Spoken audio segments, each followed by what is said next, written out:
Hi everyone, इस video में JSSC के लिए एक प्रैक्टिस सेट देखेंगे जो आपके जेएसएससी के सभी एग्जाम के लिए महत्वपूर्ण है। तो चलिए देखते हैं झारखंड संजीवनी सीरीज का प्रैक्टिस सेट संख्या 5। तो चलिए वीडियो के अंत तक बने रहिएगा। तो देखते हैं प्रथम सवाल तो है उत्तर से दक्षिण की ओर झारखंड का विस्तार क्या है। तो झारखंड का विस्तार जो है उत्तर से दक्षिण की ओर कितना है। तो झारखंड के आकार की बात करें तो कैसा है। तो झारखंड के आकार की बात करें तो चतुर्भुजाकार माना जाता है। झारखंड का आकार कैसा। तो झारखंड का आकार चतुर्भुजाकार माना जाता है। इसमें उत्तर से दक्षिण पूछा है, यानी कि उत्तर से दक्षिण इसकी लंबाई कितनी है। तो उत्तर से दक्षिण जो है झारखंड की लंबाई 380 किलोमीटर। कितना 380 किलोमीटर उत्तर से दक्षिण है। अगर पूछ दे आपसे पूर्व से पश्चिम कितना है, तो पूर्व से पश्चिम जो है आपका झारखंड की लंबाई कितनी है 463 किलोमीटर। तो पूर्व से पश्चिम जो है 463 और उत्तर से दक्षिण 380। और झारखंड आकार चतुर्भुजाकार और झारखंड का क्षेत्रफल कितना है 79,714 किलोमीटर स्क्वायर झारखंड का क्षेत्रफल है। और जो भारत का कुल क्षेत्रफल कितना है 2.42%। और झारखंड कितने राज्यों के साथ अपनी सीमा साझा करती है 5 राज्यों के साथ सीमा साझा करती है। और झारखंड जो है किस राज्य के साथ सबसे अधिक जिले की सीमा साझा करती है। तो झारखंड राज्य के जो जिले हैं टोटल 10 जिले जो है बिहार के साथ सीमा साझा करती है और साथ ही पश्चिम बंगाल के साथ भी सीमा साझा करती है। अगर पूछते हैं सबसे कम सीमा साझा किसके साथ करती है, सबसे कम जो है यूपी के साथ सीमा साझा करती है। तो कम जिला यूपी मात्र एक जिला के साथ सीमा लगता है यूपी के गढ़वा जिला का। अगर पूछ दे आपका झारखंड की 3 उप राजधानी कौन सा है, उप राजधानी जो है दुमका तो उप राजधानी है। इसके अलावा 3 अन्य राजधानी बनाने का प्रस्ताव झारखंड सरकार ने रखा है। तो झारखंड के 3 अन्य राजधानी कौन कौन हो जाएगा, एक है गिरिडीह। तो गिरिडीह अभी बना नहीं है, प्रस्तावित है। गिरिडीह के बाद चाईबासा, इसके बाद और तीसरा कौन है मेदिनीनगर। तो गिरिडीह चाईबासा मेदिनीनगर झारखंड की प्रस्तावित उप राजधानी है, लेकिन अभी वर्तमान उप राजधानी दुमका है। अगर झारखंड से और कुछ प्रश्न की बात कर लें तो झारखंड का जो क्षेत्रफल है उसके अनुसार झारखंड का सबसे उत्तरी जिला कौन सा हो जाएगा। तो झारखंड का सबसे उत्तर में कौन सा जिला है, यानी उत्तरी जिला जो है साहेबगंज जो है झारखंड का सबसे उत्तरी जिला है। उत्तरी जिला साहेबगंज। उत्तर के अलावे आपको पूछ दे सबसे पश्चिमी जिला कौन सा है, तो पश्चिमी जिला जो है गढ़वा। तो इस प्रश्न से इतने पॉइंट माइंड में रखिएगा। नेक्स्ट देख लेते हैं झारखंड का पहला कॉपर गलाने के केंद्र कहाँ बनाया गया था। तो झारखंड का पहला कॉपर गलाने के केंद्र कहाँ बनाया गया था, तो धनबाद जो है, धनबाद में इंडियन स्कूल ऑफ माइंस है। तो कॉपर गलाने का कारखाना जो है घाटशिला में लगाया गया था। और मूरी में जो है किसका है, तो मूरी में बॉक्साइड गलाने का कारखाना है, एल्यूमिनियम कारखाना मूरी। और टाटा के बारे में कई वीडियो में बात भी कर चुके हैं। तो ऑप्शन 20 का राइट आंसर है। नेक्स्ट देखते हैं झारखंड की कौन सी जनजाति बसी हुई कृषि करती है। तो झारखंड की कौन सी जनजाति है जो बसी हुई कृषि करती है, यानी कि एक जगह रहकर कृषि करती है। तो वहाँ 4 जनजाति दिया है, लोहरा, मुंडा, करमाली और कोरवा। तो कोरवा जनजाति जो है आपका कैसी कृषि करती है, तो कोरवा झारखंड की एक शिकारी संग्रह करता है, यानी कि कोरवा जो है झारखंड की शिकारी संग्रहकर्ता जनजाति के अंतर्गत आता है। और करमाली जो है झारखंड की एक शिल्पी जनजाति के अंतर्गत आता है। तो झारखंड की शिल्पी जनजाति। और मुंडा जो है आपका बसी हुई कृषि करती है। तो मुंडा हो जाएगा, इसका मुंडा राइट आंसर हो जाएगा। और मुंडा जनजाति से कुछ प्रश्नों की बात करें तो मुंडा जो है झारखंड की तीसरी बड़ी जनजाति है। तो झारखंड की तीसरी बड़ी जनजाति कौन सी है, मुंडा जो है झारखंड की तीसरी बड़ी जनजाति है। और मुंडा स्वयं को क्या कहते हैं, होरको। तो होरको जो है मुंडा अपने आप को कहते हैं। मुंडा में विवाह को क्या कहा जाता है, विवाह में अरंडी बोला जाता है। और ग्राम पंचायत को क्या बोला जाता है, हातू। ग्राम पंचायत को मुंडा जनजाति में हातू बोला जाता है।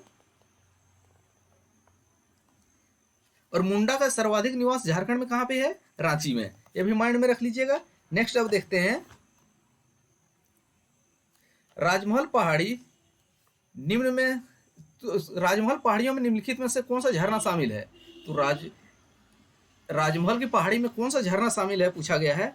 तो राजमहल की पहाड़ी में शामिल झरना कौन है? हिरनी, मोतीझरा, तमासीन, तातापानी। तो इसका राइट आंसर क्या हो जाएगा?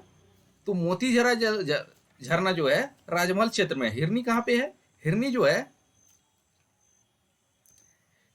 है पश्चिमी सिंहभूम में है। पश्चिमी सिंहभूम में इसके बोला थाकोरा है, और लुकुंगटू भी पश्चिमी सिंहभूम में है। तमासीन कहाँ पे है? चतरा में। तमासीन कहाँ पे है? चतरा में। अगर आपसे पूछ दे तातापानी कहाँ पे है, तो तातापानी आपका कहाँ पे हो जाएगा? यह आपका लातेहार में हो जाएगा। ये गर्म जलकुंड है, ये भी माइंड में रखिएगा। तो झारखंड के अन्य जलकुंड की बात करें तो बकुलिया कहाँ पे है? तो बकुलिया जलकुंड जो है देवघर में आता है। इसके अलावा झारखंड एक कुछ महत्वपूर्ण झील के बारे में बात कर लें तो खूंटा बांध कहाँ पे है? तो खूंटा बांध सरोवर जो है खूंटी में, दुमका में आता है। खूंटा बांध सरोवर दुमका में आता है। और मूलर्स टैंक जो आता है आपका गोड्डा में आता है। इसके अलावा फांसीहारी तालाब जो 1857 की क्रांति से संबंधित है, तो फांसीहारी तालाब जो है चतरा में आता है। और बसंत राय तालाब जो है गोड्डा पथरगामा क्षेत्र में आता है, जिसका क्षेत्रफल 50 एकड़ है। नेक्स्ट अब देख लेते हैं, हरी पहाड़ी नामक झील किस अभयारण्य के मध्य स्थित है? तो हरी पहाड़ी नामक झील कौन से अभयारण्य के मध्य स्थित है? लावालौंग अभयारण्य, पार्श्वनाथ अभयारण्य, बेतला राष्ट्रीय उद्यान और तोंगचाची अभयारण्य। तो हरी पहाड़ी झील जो है धनबाद में स्थित है। कहाँ पे? धनबाद जिले में स्थित है। और धनबाद में कौन से अभयारण्य है? धनबाद जिले में जो अभयारण्य हो जाएगा आपका तोंगचाची अभयारण्य। तो ऑप्शन डी राइट आंसर हो जाएगा। पार्श्वनाथ अभयारण्य कहाँ पे है? गिरिडीह जिले में आता है। लावालौंग अभयारण्य कहाँ पे है? चतरा जिले में आता है। अगर कुछ अन्य झील के बारे में बात करें तो स्वामी विवेकानंद सरोवर। तो स्वामी विवेकानंद सरोवर कहाँ पे है? रांची में स्थित है स्वामी विवेकानंद सरोवर। इसके बाद हजारीबाग झील कहाँ पे है? हजारीबाग में पड़ता है। इसका निर्माण कब हुआ था? 1831 में हजारीबाग झील का निर्माण किया गया था। एक है तोंगचाची झील, कहाँ पे है ये तो देख चुके हैं। तोंगचाची झील धनबाद जिले में अंतर्गत आता है, जिसका क्षेत्रफल कितना है? तोंगचाची झील का क्षेत्रफल जो है 214 एकड़ है। ये भी माइंड में रख लीजिएगा। इसके अलावा हुडको झील, तो हुडको झील कहाँ पे है? तो हुडको झील जमशेदपुर में है। डिमना लेक कहाँ पे है? डिमना लेक आपका जो हो जाएगा ये भी जमशेदपुर में है। इसके बाद जयंती सरोवर कहाँ पे है? जयंती सरोवर जो है आपका ये भी जमशेदपुर में है। तो इससे इतना माइंड में रख लीजिएगा। अब नेक्स्ट देखते हैं। नेक्स्ट प्रश्न है, झारखंड टूरिज्म होम स्टे योजना की शुरुआत कब हुई है? तो झारखंड टूरिज्म होम स्टे योजना की शुरुआत कब हुई है? 2009 में। और झारक्राफ्ट पूछा जाए, झारक्राफ्ट की स्थापना कब हुई है? 2006 में। तो झारखंड टूरिज्म होम स्टे योजना इसकी शुरुआत जो है 2009 में किया गया था। अब नेक्स्ट देखते हैं, गलत जोड़ा को पहचानना है। यहाँ पे 4 ऑप्शन दिया है। वेदनाथ मंदिर कहाँ पे है? देवघर में, बिल्कुल राइट है। तपोवन कहाँ पे है?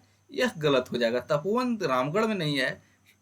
टांगीनाथ मंदिर गुमला में, बिल्कुल सही है, जो भगवान परशुराम से संबंधित है। जगन्नाथ मंदिर कहाँ पे है? रांची में। तो देवघर मंदिर जो है कहाँ पे? कहाँ? वेदनाथ मंदिर देवघर में है। इसके पुनर्निर्माणकर्ता कौन है? तो पुनर्निर्माणकर्ता जो है गिद्धौर राजवंश के 10वें राजा जो थे पूरनवल, इनके द्वारा देवघर के स्थित वेदनाथ मंदिर को फिर से निर्माण करवाया गया था। तपोवन कहाँ पे है? तपोवन मुख्य रूप से झारखंड में एक देवघर है और एक रांची में है। दोनों रहता तो राइट हो जाता, लेकिन रामगढ़ में क्या है? रामगढ़ में जो है छिन्नमस्तिका मंदिर है, रायरप्पा जलप्रपात है। और रामगढ़ में एक कारखाना है इंडो असाई ग्लास फैक्ट्री। तो इंडो असाई ग्लास फैक्ट्री जिसको जापान के सहयोग से बनाया गया है वह रामगढ़ में है। और झारखंड का एकमात्र छावनी बोर्ड जो 1941 में बना था कहाँ पे है? रामगढ़ में है। इसके बाद गुमला में टांगीनाथ मंदिर है और रांची में जगन्नाथ मंदिर है। यह उड़ीसा के जगन्नाथपुरी मंदिर के तर्ज पे बना है, जिसका निर्माण वर्ष सर्वमान्य जेएसएससी ने क्या माना है? 1691 में। और किसके द्वारा किया गया है? ठाकुर एनी शाह के द्वारा इसका निर्माण करवाया गया है। यह भी माइंड में रखिएगा। नेक्स्ट देख लेते हैं, लालकी घाटी नाम से प्रसिद्ध चुटुकोली घाटी किस जिले में है? तो चुटुकोपालू घाटी लालकी नाम से प्रसिद्ध है। यह कौन से है? रामगढ़ जिले में। आपको बताना, एक प्रश्न पूछ रहे हैं, देवोर घाटी कौन से जिले में है? आपको कमेंट करके बताना है। सिरिंसिया और एक अन्य घाटी है सिरिंसिया घाटी, देवोर और सिरिंसिया घाटी किस जिले में है, कमेंट करके आपको बताना है। नेक्स्ट है 2011 की जनगणना के अनुसार झारखंड का सबसे कम जनसंख्या वाला जिला कौन है। तो 2011 की जनगणना के अनुसार झारखंड का सबसे कम जनसंख्या वाला जिला कौन सा है। तो 2011 की जनगणना उसमें झारखंड का जनसंख्या कितना था।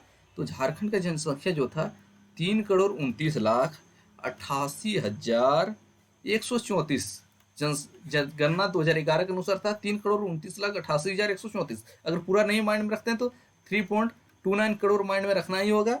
अगर इसमें सबसे पूछा है सबसे कम जनसंख्या कौन से जिले में है, तो सबसे कम जनसंख्या जो आपका कहाँ पे है, लोहरदगा में सबसे कम जनसंख्या है। वहां पे जनसंख्या कितना घोषित है, तो लोहरदगा में 4,61,790 है। 4,61,790 जो है लोहरदगा की जनसंख्या है 2011 की जनगणना अनुसार।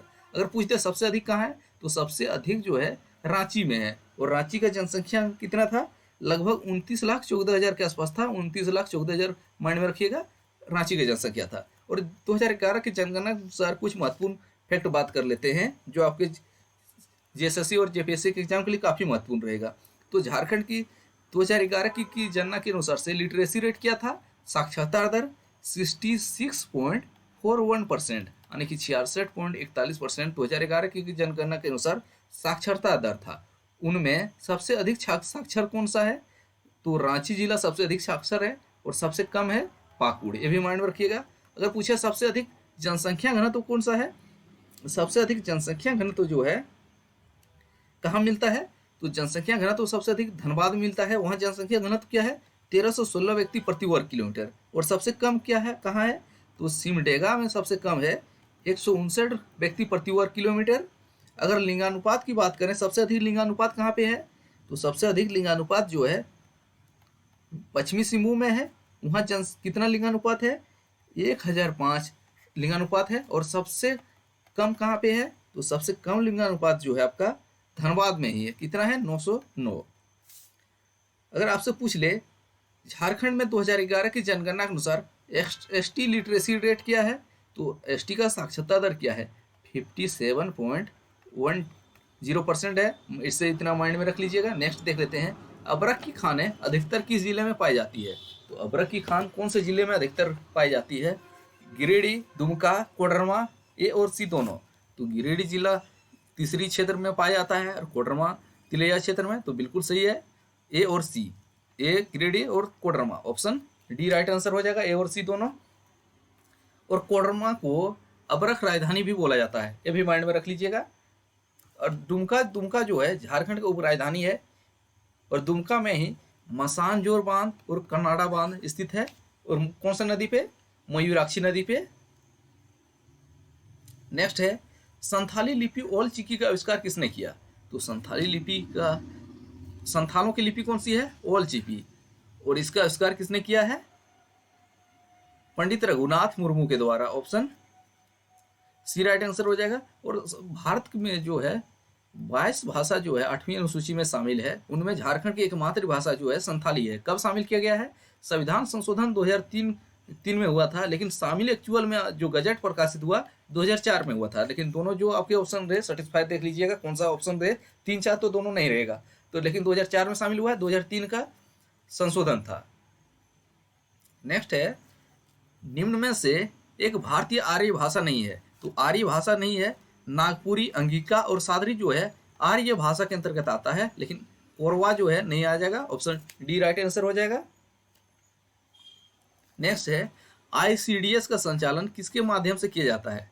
तो आईसीडीएस का संचालन किसके माध्यम से किया जाता है, आंगनबाड़ी केंद्र, कल्याण विभाग, ग्रामीण स्वास्थ्य विभाग या पंचायत। तो आईसीडीएस का संचालन जो है आंगनबाड़ी केंद्र के माध्यम से किया जा रहा है, ऑप्शन ए राइट आंसर हो जाएगा, आईसीडीएस। नेक्स्ट है, इनमें से कौन सा कोयला क्षेत्र झारखंड में नहीं है। तो झारखंड में कौन सा कोयला क्षेत्र नहीं है, हुतार, झरिया और रंगा। तो ये तीनों जो है तीनों झारखंड में है, लेकिन झिलीमिली जो है झारखंड में नहीं है। तो ऑप्शन डी राइट आंसर हो जाएगा, झिलीमिली कोयला क्षेत्र झारखंड में नहीं है। अब प्रश्न उठेगा, झिलीमिली कोयला क्षेत्र झारखंड में नहीं है तो किस राज्य में है। तो झिलीमिली कोयला क्षेत्र जो है छत्तीसगढ़ में है, माइंड में रख लीजिएगा, छत्तीसगढ़ में आता है। नेक्स्ट देख लेते हैं, छोटा नागपुर पठार किस प्रकार के चट्टानों से बना है? तो छोटा नागपुर पठार जो है प्री कैम्ब्रियन यानी आर्कियन कालीन चट्टानों से बना है। Pre Cambrian, option D right answer हो जाएगा। नेक्स्ट है, झारखंड में लौह एवं इस्पात की कितनी औद्योगिक इकाइयां स्थापित है? तो झारखंड में लौह एवं इस्पात की कुल 2 इकाइयां स्थापित है। कौन कौन हो जाएगा? पहली है टिस्को टाटा जो है जमशेदपुर में स्थापित है। इसकी स्थापना कब हुई है? 907 में। और 1911 से लोहे का उत्पादन स्टार्ट हुआ था। और 1913-14 से 2014 मिलेगा, 2013 से आयरन का इस्पात 1914 से 1911 लोहा। और दूसरा कौन है? तो दूसरा जो है आपका बोकारो स्टील प्लांट, जो सोवियत संघ, रूस के सोवियत संघ या तो रूस देगा ऑप्शन, उसके सहायता से बना है। कब बना है? 1964 में। कौन से 5 ईयर प्लान में? थर्ड 5 ईयर प्लान, ये भी माइंड में रखिएगा। तीसरी पंचवर्षीय योजना में इसका निर्माण किया गया है। और इससे उत्पादन का प्रारंभ हुआ है 1974 से उत्पादन प्रारंभ हुआ था। नेक्स्ट देख लेते हैं, निम्नलिखित पारंपरिक नृत्य समूहों में से झारखंड का नृत्य कौन सा है? घूमर, सतरिया, कुली, काली, पाइका। तो घूमर तो यहाँ का नहीं है, तो घूमर तो राजस्थान में मिलता है, तो पहला काट सकते हैं। पाइका आपको माइंड में आएगा। पाइका जो है इसमें किस रस की प्रधानता होती है? वीर रस। इसमें नर्तक जो है सैनिक वेशभूषा पहनकर नृत्य करते हैं और यह पुरुष प्रधान नृत्य है। पाइका हो जाएगा। नेक्स्ट देखते हैं, झारखंड भारत में निम्नलिखित में से किस किस्म का के रेशम का सबसे बड़ा उत्पादक है? यानी कि किस किस्म का रेशम उत्पादन होता है? तसर सिल्क, ऑप्शन सी इसका राइट आंसर हो जाएगा। और झारखंड सबसे अधिक रेशम का उत्पादन कहाँ होता है? आपको कमेंट करके बताना है। नेक्स्ट है, धनबाद के निकट एक प्रसिद्ध उर्वरक कॉम्प्लेक्स सिंदरी यूनिट झारखंड के किस नदी के तट पे है? तो सिंदरी उर्वरक संयंत्र, इसकी स्थापना कब हुई है? 1951 में। कब हुई थी? पहली पंचवर्षीय योजना के अंतर्गत आई थी। फर्स्ट 5 ईयर प्लान में बना था सिंदरी 1951 में। यह कौन से नदी के किनारे है? तो आपको माइंड में आना चाहिए कि धनबाद है। तो धनबाद कौन सी नदी के किनारे आता है? तो धनबाद आपका बराकर में आ सकता है या तो दामोदर में आ सकता है। यहाँ है बराकर या दामोदर में कोई है? तो बोकारो, सोनरेखा, मयूराक्षी नहीं होगा, तो दामोदर हो जाएगा। मयूराक्षी तो आपका देवहर तुमका क्षेत्र आ जाएगा, ये तो रांची, जमशेदपुर, सिंहभूम क्षेत्र में आ जाएगा। तो ऑप्शन डी इसका राइट आंसर हो जाएगा, दामोदर। नेक्स्ट है, जब ब्रिटिश कंपनी के द्वारा जंगलों से सामग्रियों या उत्पादों को कोई इकट्ठा करने के लिए प्रतिबंध किया गया था, तो आदिवासी द्वारा किस अधिनियम का विरोध किया गया था? तो आदिवासियों द्वारा कौन से अधिनियम के तहत जंगल से वन उत्पाद को इकट्ठा करने के लिए प्रतिबंध लगाया गया था? तो आदिवासियों ने विद्रोह किया था। तो इंडियन फॉरेस्ट एक्ट जो था 1878, तो ऑप्शन सी राइट आंसर हो जाएगा, इंडियन फॉरेस्ट एक्ट 1878। नेक्स्ट देख लेते हैं, झारखंड आधारित पुस्तक लेखक द्वारिका प्रसाद मुख्यतः किस भाषा में लेखन करते हैं? और द्वारिका प्रसाद के द्वारा एक बुक है, माइंड में रखिएगा, जेएसएससी ने उसको कई बार पूछा भी है, घेरे के बाहर। तो घेरे के बाहर किसके द्वारा लिखा गया है? द्वारिका प्रसाद के द्वारा। और जो है वे हिंदी भाषा के लेखक हैं या साहित्यकार हैं, ऑप्शन डी राइट आंसर हो जाएगा। नेक्स्ट है, 1837 में कोल्हान को ब्रिटिश विजय होगा। ब्रिटिश विजय के बाद सिंहभूम का गठन हुआ और इसका मुख्यालय कहाँ बनाया गया? तो 1837 में कोल्हान की ब्रिटिश विजय के बाद सिंहभूम का गठन हुआ। इसका मुख्यालय जो बनाया गया चाईबासा को बनाया गया था, ऑप्शन बी राइट आंसर हो जाएगा। नेक्स्ट देख लेते हैं, निम्नलिखित में से कौन एक भारतीय मुक्केबाज है जिसने 2004 में नॉर्वे में विश्व चैंपियनशिप में स्वर्ण पदक जीता था? तो स्वर्ण पदक जीतने वाले कौन मुक्केबाज थे? अरुणा मिश्रा, जिसका संबंध कहाँ से है? झारखंड से। लेकिन लक्ष्मी पांड्या भी माइंड में रखिएगा, इसका खेल कौन सा है? वो भी मुक्केबाजी से संबंधित है। प्रेमलता अग्रवाल जो है सर्वाधिक उम्र में विश्व के सभी टॉप चोटियों पर चढ़ने वाली पर्वतारोही हैं और वे कहाँ के हैं? जमशेदपुर से। और दीपिका कुमारी तीरंदाजी हैं, वे भी माइंड में रख लीजिएगा।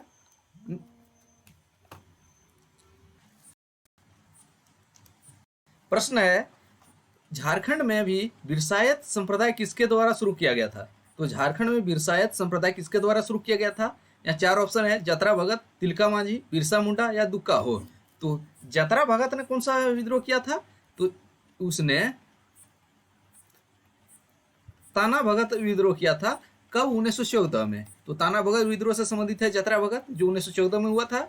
और जतरा भगत किस जनजाति से संबंधित आते हैं? तो जनजाति की बात की जाए तो उरांव जनजाति से हो जाएगा। और ताना भगत आंदोलन जो था शुद्ध गांधीवादी तरीके से लड़ा गया अहिंसक आंदोलन था। क्या था? अहिंसक आंदोलन की श्रेणी में आता ताना भगत।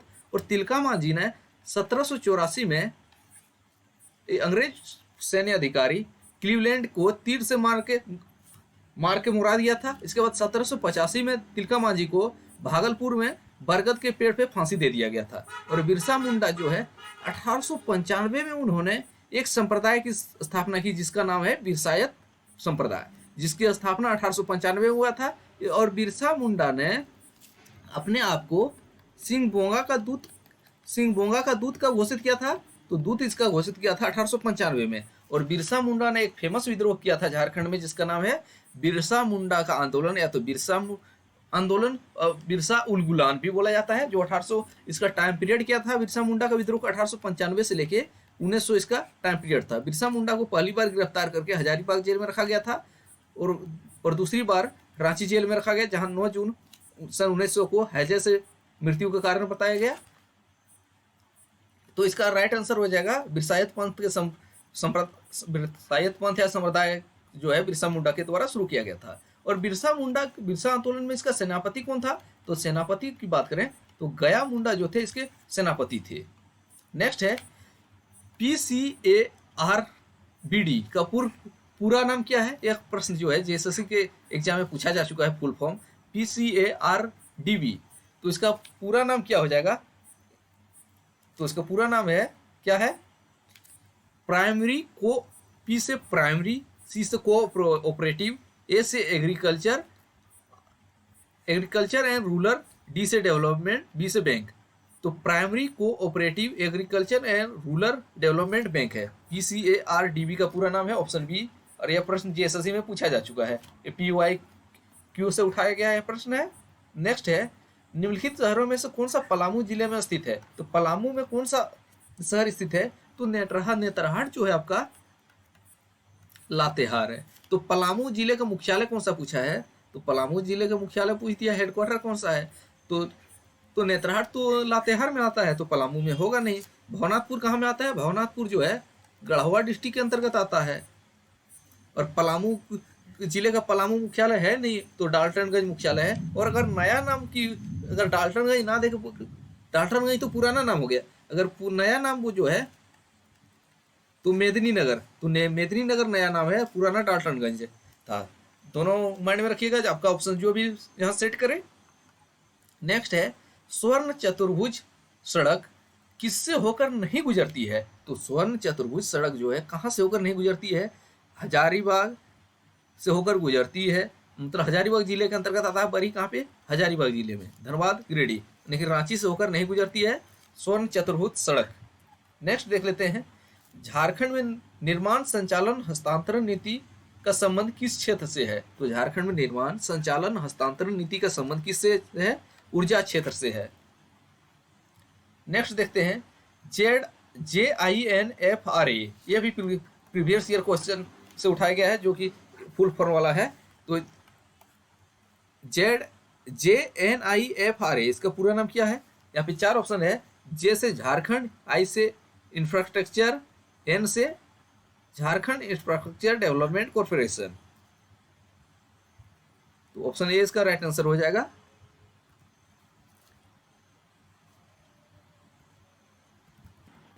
तो ऑप्शन ए राइट हो जाएगा, झारखंड इंफ्रास्ट्रक्चर डेवलपमेंट कॉर्पोरेशन, जिनफ्रा का पूरा नाम है।